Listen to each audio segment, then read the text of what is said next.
नमस्कार, VKB news के खास पेशकश में आपका स्वागत है, जहां आज आप देख रहे हैं देश, प्रदेश और दुनिया से जुड़ी कुछ खास चुनिंदा खबरें, वो भी मेरे साथ। तो देश की पहली खबर राहत से जुड़ी है। अनिल अंबानी की रिलायंस इंफ्रास्ट्रक्चर लिमिटेड ने दिल्ली मेट्रो के खिलाफ 4 साल पुरानी एक लड़ाई को जीत लिया है।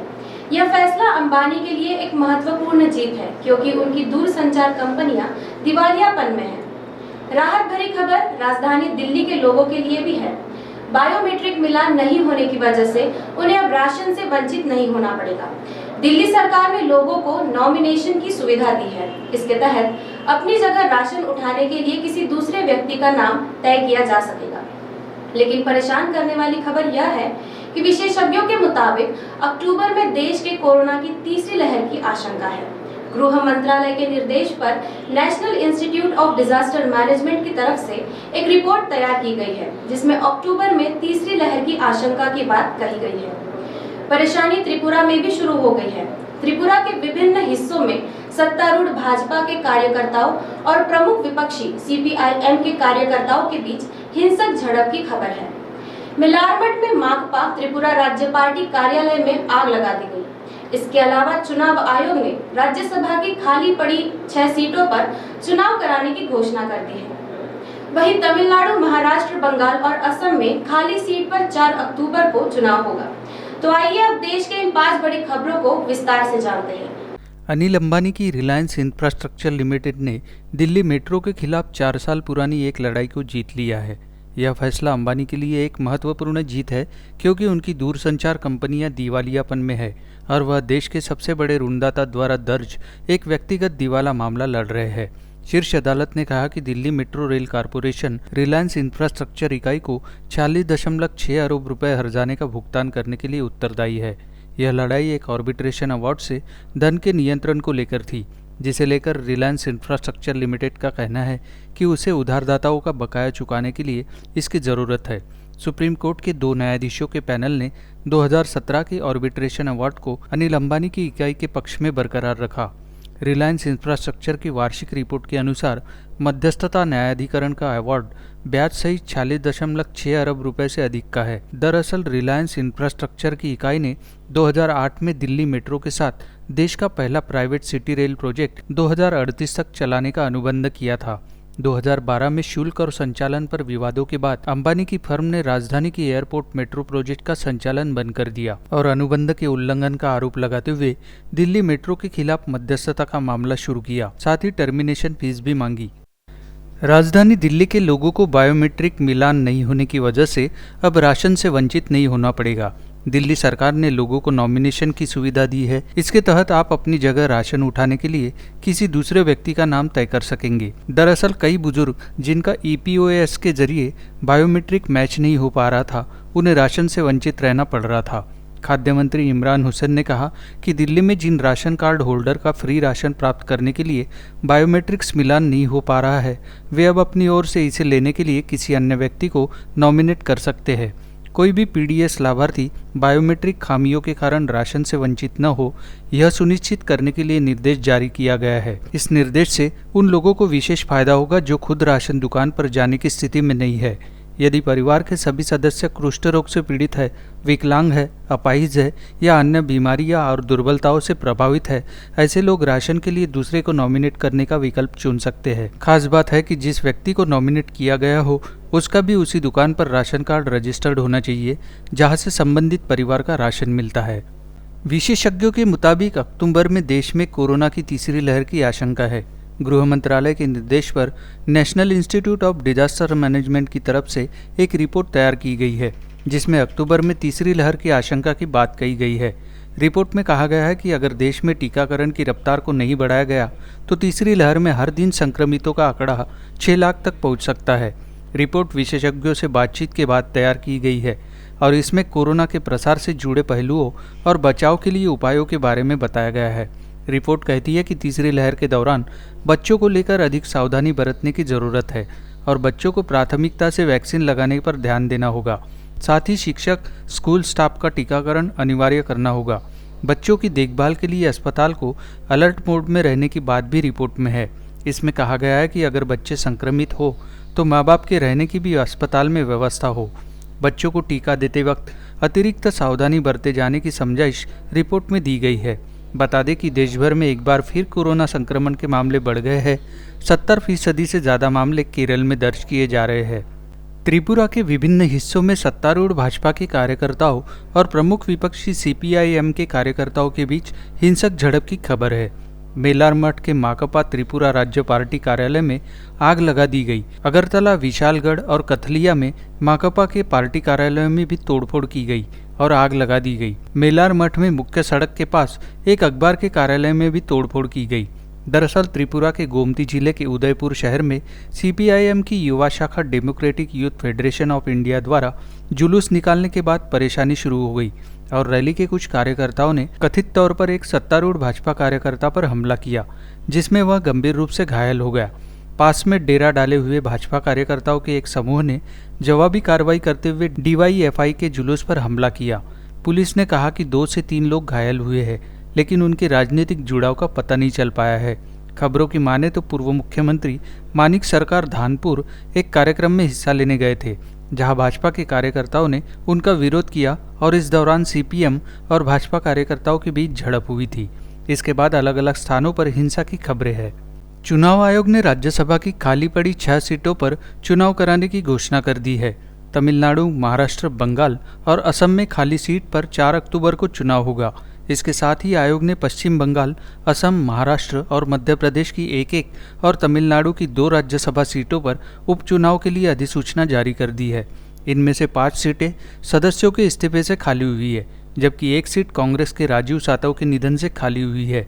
जिन सदस्यों के इस्तीफे से उपचुनाव की आवश्यकता पड़ी है, उनमें पश्चिम बंगाल से तृणमूल कांग्रेस के मानस रंजन भुनिया, असम के बोडोलैंड पीपल्स फ्रंट के बिस्वजीत दैमारी, मध्य प्रदेश से भाजपा के थावरचंद गहलोत और तमिलनाडु से अन्ना द्रमुक के KP मुनुस्वामी और वैथिलिंगम शामिल है। भुनिया ने पश्चिम बंगाल विधानसभा चुनाव में जीत के बाद राज्यसभा से इस्तीफा दे दिया था। वह वर्तमान में पश्चिम बंगाल सरकार में मंत्री है। दैमारी ने राज्यसभा से इस्तीफा देने के बाद भारतीय जनता पार्टी का दामन थाम लिया था। गहलोत केंद्र सरकार में मंत्री थे, लेकिन उन्हें कर्नाटक का राज्यपाल नियुक्त किया गया है। अन्ना द्रमुक के मुनुस्वामी और वैथिलिंगम ने तमिलनाडु विधानसभा चुनाव में जीत के बाद राज्यसभा से इस्तीफा दिया था। प्रदेश के सरकारी स्कूलों में पढ़ रहे बच्चों के लिए अच्छी खबर है। खास प्रयास के तहत मुंबई महानगर पालिका अभिनव प्रयोग करने जा रही है। जानकारी के अनुसार मुंबई महानगर पालिका के मनपा स्कूलों में अब अंतर्राष्ट्रीय स्तर की पढ़ाई होगी। इसके लिए महाराष्ट्र के पर्यावरण मंत्री आदित्य ठाकरे की मौजूदगी में कैम्ब्रिज बोर्ड के साथ करार किया गया है। फिलहाल यह प्रयोग मुंबई में किया जा रहा है। बाद में अन्य नगर पालिकाओं में इसे आजमाया जाएगा। राहत भरी खबर यह भी है कि बॉम्बे हाईकोर्ट ने पानी की नियमित आपूर्ति पर कड़ा स्टैंड लिया है। उसने 2 टूक कहा कि पानी मौलिक अधिकार है। हमें यह कहने पे मजबूर न किया जाए कि महाराष्ट्र सरकार अपने नागरिकों को पानी देने में भी विफल हो रही है। पोल खोलने वाली खबर यह है कि राष्ट्रीय जांच एजेंसी के साइबर अपराध विशेषज्ञ के बयान से यह खुलासा हुआ है कि तत्कालीन पुलिस आयुक्त परमवीर सिंह ने साइबर अपराध विशेषज्ञ को मनचाही रिपोर्ट के लिए 5 लाख रुपए दिए थे। तो इस मामले में रोज नए खुलासे होते जा रहे हैं।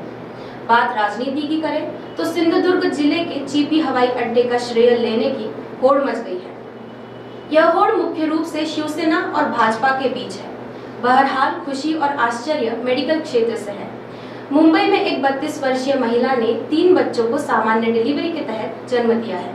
खुशी इसलिए है कि मजदूरी करने वाले परिवार के लिए यह किसी वरदान से कम नहीं, और हैरानी इसलिए यह दुर्लभ श्रेणी का मामला है। तो आइए इन खबरों को विस्तार देते हैं और जानते हैं कि प्रदेश में आज खास क्या है। बच्चों को शिक्षित बनाएं, देश को आगे बढ़ाएं जैसे कई नारों के जरिए जागरूकता फैलाई जा रही है ताकि बच्चे स्कूल जाएं। इसका असर भी है। लोग बच्चों की शिक्षा के प्रति जागरूक हुए हैं, पर गुणवत्तापूर्ण शिक्षा के लिए सरकार की ओर से स्कूलों में की गई व्यवस्था इतनी लचर है कि सुनहरे भविष्य गढ़ने स्कूल जाने वाले बच्चों के सपने चकनाचूर हो रहे हैं। अधिकारियों से लेकर सियासत के लोगों तक की नजर स्कूलों में संचालित होने वाली योजनाओं पर है। बच्चों को गुणवत्ता शिक्षा कैसे मिले, इसकी चिंता किसी को नहीं है। इसीलिए सरकारी स्कूलों में शिक्षा की गुणवत्ता को लेकर हमेशा से ही शिकायतें रही है, पर मुंबई महानगर पालिका नया प्रयास करने जा रही है। जानकारी के अनुसार मुंबई महानगर पालिका के अंतर्गत आने वाले मनपा स्कूलों में अब अंतर्राष्ट्रीय स्तर की पढ़ाई होगी। इसके लिए महाराष्ट्र के पर्यावरण मंत्री आदित्य ठाकरे की मौजूदगी में कैम्ब्रिज बोर्ड के साथ करार किया गया है। फिलहाल बीएमसी के स्कूलों में state board, CBSE, ICSE board की पढ़ाई की सुविधा है। जल्द ही कैम्ब्रिज बोर्ड की पढ़ाई की भी व्यवस्था शुरू होगी। आदित्य ठाकरे ने बयान देते हुए कहा है कि बीएमसी ऐसी पहली महानगर पालिका है जो अपने स्कूलों को कैम्ब्रिज के साथ जोड़ रही है। 2 साल पहले ही बीएमसी स्कूलों का नाम बदलकर मुंबई पब्लिक स्कूल किया गया था। बॉम्बे हाईकोर्ट ने कहा है कि पानी की नियमित आपूर्ति पाना मौलिक अधिकार है। हमें यह कहने के लिए मजबूर न किया जाए कि महाराष्ट्र सरकार अपने नागरिकों को पानी देने में भी विफल हो रही है। हम नहीं स्वीकार कर सकते हैं कि सरकार इस मामले में इतनी असहाय है। न्यायमूर्ति एसजे काथावाला व न्यायमूर्ति मिलिंद जाधव की खंडपीठ ने यह तल्ख टिप्पणी ठाणे जिले के भिवंडी इलाके के काम्बे गांव में रहने वाले लोगों की ओर से दायर याचिका पर सुनवाई के दौरान की है। अदालत ने कहा कि आजादी के 75 साल बाद भी लोगों को पानी की आपूर्ति किए जाने की मांग को लेकर अदालत में आना दुर्भाग्यपूर्ण है। याचिकाकर्ता ने दावा किया है कि वर्तमान में उन्हें महीने में सिर्फ 2 ही दिन महज 2 घंटे के लिए पानी मिलता है। याचिका में दावा किया गया है कि एसटीईएम की ओर से अवैध तरीके से स्थानीय नेताओं व टैंकर लाबी को पानी की आपूर्ति की जाती है। इसके अलावा इलाके में पानी के बड़े पैमाने पर अवैध कनेक्शन दिए गए हैं। याचिका में मांग की गई है कि ठाणे जिला परिषद व भिवंडी निजामपुर महानगर पालिका के साथ संयुक्त करार करने वाली इंफ्रास्ट्रक्चर कंपनी एसटीईएम को इलाके में रोजाना पानी की आपूर्ति करने का निर्देश दिया जाए। खंडपीठ ने अब इस याचिका पर सुनवाई आज रखी है और एटीईएम के निदेशक को प्रत्यक्ष रूप से कोर्ट में उपस्थित रहने का निर्देश दिया है।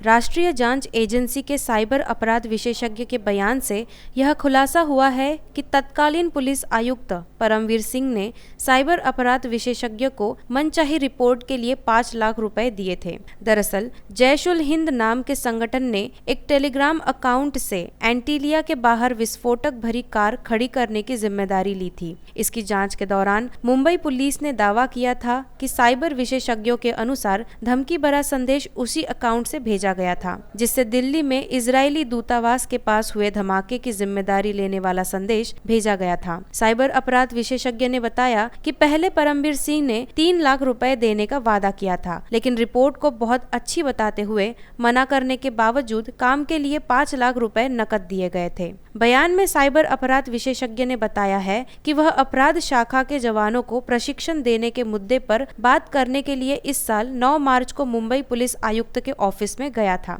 सिंह ने पूछा था कि क्या वे ऐसी ही रिपोर्ट एंटीलिया मामले में बना सकते हैं। शुरुआती आनाकानी के बाद सिंह के कहने पर साइबर अपराध विशेषज्ञ ने उनके ऑफिस में ही बैठकर लैपटॉप पर यह रिपोर्ट बनाई। सिंधुदुर्ग जिले के चीपी हवाई अड्डे का आज उद्घाटन है। इस बीच उसका श्रेय लेने की होड़ मच गई है। प्रदेश के उद्योग मंत्री सुभाष देसाई ने स्पष्ट किया कि मुख्यमंत्री उद्धव ठाकरे 9 अक्टूबर को हवाई अड्डे के उद्घाटन के मौके पर मौजूद रहेंगे। इस कार्यक्रम में केंद्र नागरिक उड्डयन मंत्री ज्योतिरादित्य सिंधिया भी आएंगे। याद रहे, इसके पहले केंद्रीय मंत्री नारायण राणे ने कहा था कि हवाई अड्डे के उद्घाटन के लिए मुख्यमंत्री का मौजूद रहना जरूरी नहीं है। राणे के इस बयान पलटवार करते हुए देसाई ने कहा कि चीपी हवाई अड्डे के लिए राज्य सरकार के MIDC ने भूमि अधिग्रहण किया था। प्रदेश का उद्योग विभाग इस परियोजना का यजमान है। देसाई ने कहा कि मेरे पास राणे को उद्घाटन समारोह में आमंत्रित करने का अभी तक कोई प्रस्ताव नहीं आया है। वहीं शिवसेना सांसद विनायक राउत ने कहा कि मुख्यमंत्री को आमंत्रित करने के संबंध में राणे बोलने वाले कौन हैं। राउत ने कहा कि राणे हवाई अड्डे के उद्घाटन का श्रेय नहीं ले सकते हैं। दूसरी ओर विधानसभा में विपक्ष के नेता देवेंद्र फडणवीस ने कहा कि हवाई अड्डे की परियोजना के लिए केंद्रीय मंत्री राणे के योगदान को कोई नकार नहीं सकता है। मुंबई में एक 32 वर्षीय महिला ने 3 बच्चों को सामान्य डिलीवरी के तहत जन्म दिया है। इससे डॉक्टर खुश और हैरान दोनों हैं। खुशी इसलिए है कि मजदूरी करने वाले परिवार के लिए यह किसी वरदान से कम नहीं, और हैरानी इसलिए कि यह दुर्लभ श्रेणी का मामला है। आमतौर पर ऐसे मामलों में बच्चों का सिजेरियन ऑपरेशन के तहत होता रहा है। एक्सपर्ट्स के मुताबिक 3 बच्चों के जन्म के मामलों में 8000 में से कोई एक ही केस ऐसा होता है जब डिलीवरी नॉर्मल होती है। तीनों ही बच्चे स्वस्थ हैं, लेकिन उनका वजन कम है। महिला ने 2 बेटों और 1 बेटी को जन्म दिया है। तीनों का वजन क्रमशः 1.7 किलोग्राम, 1.8 किलोग्राम और 1.9 किलोग्राम है। डॉक्टर ने कहा कि भले ही बच्चों का वजन कम है, लेकिन किसी को भी सांस लेने में कोई परेशानी नहीं है और उनका श्वसन तंत्र पूरी तरह से ठीक है। मूल रूप से उत्तर प्रदेश की रहने वाली महिला गृहिणी है और उसका पति मजदूरी करता है। महिला प्रेग्नेंट हो गई थी, लेकिन जून महीने तक उसने किसी भी डॉक्टर की सलाह नहीं ली। दरअसल कोरोना संकट के चलते लगे लॉकडाउन के दौर में वे अपने गांव चले गए थे और हाल ही में वापस जून में ही भिवंडी वापस लौटे। महिला के शरीर में खून की कमी पाई गई थी, इसके चलते कुछ रक्त भी चढ़ाया गया था। मंगलवार को महिला ने देर रात पेट में दर्द की शिकायत की। इसके बाद तुरंत उसे अस्पताल लेकर आया गया। तालिबान भले ही स्थिर अफगानिस्तान की बात कर रहा है, लेकिन स्थितियां विपरीत है। वहां की नई सरकार ने महिलाओं से जुड़ी मंत्रालय को खत्म कर दिया है। लैंगिक समानता के लिए संयुक्त राष्ट्रीय इकाई संयुक्त राष्ट्र महिला ने अफगानिस्तान में सरकार के संस्थानों से महिला मंत्रालय को हटाने के तालिबान के इस फैसले की आलोचना की है। आलोचना अमेरिकी रक्षा सचिव लॉयड ऑस्टिन ने भी की है। उन्होंने कहा कि 20 साल पहले अमेरिका पर हमला करने वाला चरमपंथी समूह अल-कायदा ने अफगानिस्तान को एक मंच के रूप में इस्तेमाल किया था। तालिबान के अफगानिस्तान पर कब्जे के बाद अल-कायदा वहां फिर से जगह बनाने की कोशिश कर सकता है। इसके अलावा मजेदार खबर यह है कि अमेरिका के पूर्व राष्ट्रपति डोनाल्ड ट्रंप राजनीति से दूर होने के बाद अब बॉक्सिंग के रिंग में उतरने के लिए तैयार है। हालांकि ट्रंप रिंग में फाइट नहीं करेंगे, वह वहां कमेंट्री करते नजर आएंगे। मगर भारत के तेवर सख्त है। भारत विरोध के लिए संयुक्त राष्ट्र के प्लेटफॉर्म का इस्तेमाल करने पर पाकिस्तान को कड़ी फटकार लगाई है। यूएन में भारत के स्थायी मिशन की प्रथम सचिव विदिशा मैत्रा ने कहा कि पाकिस्तान भीतर और सीमा पार हिंसा की संस्कृति को बढ़ावा देने का दोषी है। इस बीच तालिबान के बदले वाली कहानी बदस्तूर जारी है। तालिबान ने बाजारक में अपने सबसे बड़े दुश्मन और अफगानिस्तान के हीरो अहमद शाह मसूद के मकबरे में तोड़फोड़ की है। अमेरिका में 9/11 हमले के ठीक 2 दिन पहले यानी 9 सितंबर 2001 को अल-कायदा ने अहमद शाह मसूद की हत्या कर दी थी। तो आइए अब दुनिया भर की इन 5 बड़ी खबरों और उससे उत्पन्न परिस्थितियों तथा भविष्य की तस्वीर को अपने जहन में साफ करते हैं। लैंगिक समानता के लिए संयुक्त राष्ट्र इकाई संयुक्त राष्ट्र महिला ने अफगानिस्तान में सरकार के संस्थानों से महिला मंत्रालय को हटाने के तालिबान के फैसले की आलोचना की है। संयुक्त राष्ट्र महिला की कार्यवाहक प्रमुख प्रमिला पैटन ने एक बयान में कहा कि मैं सरकार के संस्थानों में महिला मंत्रालय को शामिल नहीं करने के स्पष्ट निर्णय से निराश हूँ। ऐसे मंत्रालय दुनिया भर में पाए जाते हैं और महिलाओं के मानव अधिकारों के सम्मान को सुनिश्चित करने के लिए सरकारों की प्रतिबद्धता को दर्शाते हैं। अब ऐसा मंत्रालय नहीं है। अफगानिस्तान और एक कदम पीछे हो गया है। पैटन ने कहा कि दुनिया की निगाह अफगानिस्तान पर टिकी हुई है। अगर अंतर्राष्ट्रीय समुदाय के बढ़ते डर को दूर करना है और महिलाओं और लड़कियों का भविष्य सुनिश्चित करना है, तो तालिबान अधिकारियों द्वारा महिलाओं के मानव अधिकारों के लिए मौजूदा निर्धारित पाठ्यक्रम को तुरंत बदलना चाहिए। दूसरी तरफ तालिबान नेताओं ने कहा है कि अफगानिस्तान में महिलाएं समाज में एक प्रमुख भूमिका निभाएंगी और शिक्षा तक उनकी पहुंच होगी, लेकिन तालिबान ने यह भी संकेत दिया है कि महिलाओं को घर पर रहना चाहिए। अमेरिका रक्षा सचिव लॉर्ड ऑस्टिन ने कहा है कि 20 साल पहले अमेरिका पर हमला करने वाला चरमपंथी समूह अल-कायदा ने अफगानिस्तान को एक मंच के रूप में इस्तेमाल किया था। अफगानिस्तान से अमेरिकी सैनिकों की वापसी और तालिबान के अफगानिस्तान पर कब्जे के बाद अल-कायदा वहां फिर से जगह बनाने की कोशिश कर सकता है। ऑस्टिन ने कहा है कि अमेरिका किसी भी तरह के खतरे से निपटने के लिए अफगानिस्तान में अल-कायदा को रोकने को तैयार है। ऑस्टिन ने यह भी कहा है कि एनालिस्ट देख रहे हैं कि अल-कायदा अफगानिस्तान में फिर से अपना अड्डा जमाने में सफल होता है या नहीं। अल-कायदा और इस्लामिक स्टेट जैसे चरमपंथी संगठनों की यह प्रकृति रही है कि वह हमेशा बढ़ने, फैलने और जगह बनाने की कोशिश में रह रहे हैं। बता दें कि 1996 से लेकर 2001 तक अफगानिस्तान में तालिबान शासन के दौरान तालिबान ने अल-कायदा को शरण दी थी। रिपोर्ट्स बताती है कि पिछले 20 साल से जारी युद्ध के बाद अल-कायदा बेहद कमजोर हो गया, लेकिन अब अफगानिस्तान पर फिर से तालिबान के कब्जे के बाद अल-कायदा फिर से मजबूत हो सकता है। अमेरिका के पूर्व राष्ट्रपति डोनाल्ड ट्रंप राजनीति से दूर होने के बाद अब बॉक्सिंग के रिंग में उतरने के लिए तैयार है। हालांकि ट्रंप रिंग में फाइट नहीं करेंगे, लेकिन वह बॉक्सिंग रिंग से जुड़ने जा रहे हैं, जहां वह कमेंट्री करते हुए नजर आएंगे। ट्रंप मुक्केबाजी के एक नुमाइशी मुकाबले में कमेंट्री करेंगे, जिसमें पूर्व हेवीवेट चैंपियन इवांडर हॉलीफील्ड भी शामिल होंगे। ट्रंप के साथ उनके बेटे डोनाल्ड जूनियर भी होंगे। पूर्व राष्ट्रपति ने बयान में कहा कि मुझे महान फाइटर और मुकाबले पसंद हैं। इस बार मैं शनिवार की रात ऐसे ही एक मुकाबले का हिस्सा रहूंगा और अपने विचार भी रखूंगा। आप इसे चूकना नहीं चाहेंगे। पहले यह मुकाबला लॉस एंजलिस में होना था, जिसमें ऑस्कर दे ला होया को विक्टर बेलफोर्ट का सामना करना था। डे ला होया के कोरोना संक्रमित होने के कारण ऐन मौके पर हॉलीफील्ड को शामिल किया गया। हॉलीफील्ड की उम्र को देखते हुए कैलिफोर्निया राज्य एथलेटिक आयोग ने अनुमति देने से इनकार कर दिया, जिसकी वजह से अब मुकाबला फ्लोरिडा में हो रहा है। हॉलीफील्ड अगले महीने 59 वर्ष के हो जाएंगे और 2011 से रिंग में नहीं उतरे हैं। कुछ पश्चिमी शक्तियां अफगानिस्तान में नई तालिबान सरकार से सकारात्मक बदलाव की उम्मीद कर रही हैं। उन्हें लगता है कि पाकिस्तान उपयोगी मध्यस्थ की भूमिका निभा सकता है। इसके पीछे बड़ी वजह है कि पाकिस्तान पड़ोसी होने के साथ साथ अफगानिस्तान के साथ सांस्कृतिक, जाति और धार्मिक संबंध रखता है। लेकिन जिहादी आतंकवाद के प्रति जिस तरह की पाकिस्तानी नीतियां रही है, उसे लेकर आशंकाएं कम नहीं है। समय समय पर उसकी आतंक परस्त सोच और कारनामे उजागर भी होते रहे हैं। वह भारत विरोधी एजेंडे के लिए कुख्यात हो चुका है। संयुक्त राष्ट्र में इस्लामाबाद के दूत मुनीर अकरम ने कश्मीर राग अलापते हुए पाकिस्तान परस्त अलगाववादी सैयद अली शाह जिलानी का जिक्र किया। भारत विरोध के लिए संयुक्त राष्ट्र के प्लेटफॉर्म का इस्तेमाल करने पर भारत ने कड़ी फटकार लगाई है। यूएन में भारत के स्थायी मिशन की प्रथम सचिव विदिशा मैत्रा ने पाकिस्तान के आरोपों पर कड़ी प्रतिक्रिया देते हुए कहा है कि वह भीतर और सीमा पार हिंसा की संस्कृति को बढ़ावा देने का दोषी है। आतंक के मसले पर पाकिस्तान का दोहरा चरित्र जग जाहिर है। साल 2001 में आतंक के खिलाफ लड़ाई में सहयोग नहीं करने पर पाकिस्तान को अमेरिका ने बम हमले की धमकी दी थी। अमेरिका को उम्मीद थी कि वह तालिबान को समर्थन देना बंद कर देगा, लेकिन पाकिस्तान अपने ही ढंग से चलता रहा। तालिबान ने पंजशीर घाटी पर भी कब्जे का दावा किया है। नॉर्दर्न अलायंस ने भी माना है कि कुछ हिस्सों तक तालिबान के लड़ाके पहुंच चुके हैं। इस बीच तालिबान ने पंजशीर की राजधानी बाजारक में उत्पात शुरू कर दिया है। तालिबान ने बाजारक में अपने सबसे बड़े दुश्मन और अफगानिस्तान के हीरो अहमद शाह मसूद के मकबरे में तोड़फोड़ की है। अमेरिका में 9/11 हमले के ठीक 2 दिन पहले यानी 9 सितंबर 2001 को अलकायदा ने अहमद शाह मसूद की हत्या कर दी थी। अहमद शाह मसूद वही शख्स थे जिन्होंने अपनी पूरी जिंदगी तालिबान को कड़ी चुनौती दी थी। इतना ही नहीं, उनके समय में तालिबान तो क्या, सोवियत सेना भी पंजशीर पर कब्जा नहीं कर सकी थी। तालिबान के लड़ाके घर घर जाकर अहमद मसूद, अमरुल्लाह साले सहित नेशनल रेसिडेंस फोर्स के कमांडरों की खोज कर रहे हैं। इंजीनियरिंग किए हुए अहमद शाह मसूद साम्यवाद के कट्टर आलोचक थे। 1979 में जब सोवियत संघ ने अफगानिस्तान पर हमला किया, तब उन्होंने विद्रोही ताकतों की कमान संभाली और एक के बाद एक कई सफलताएं भी हासिल की।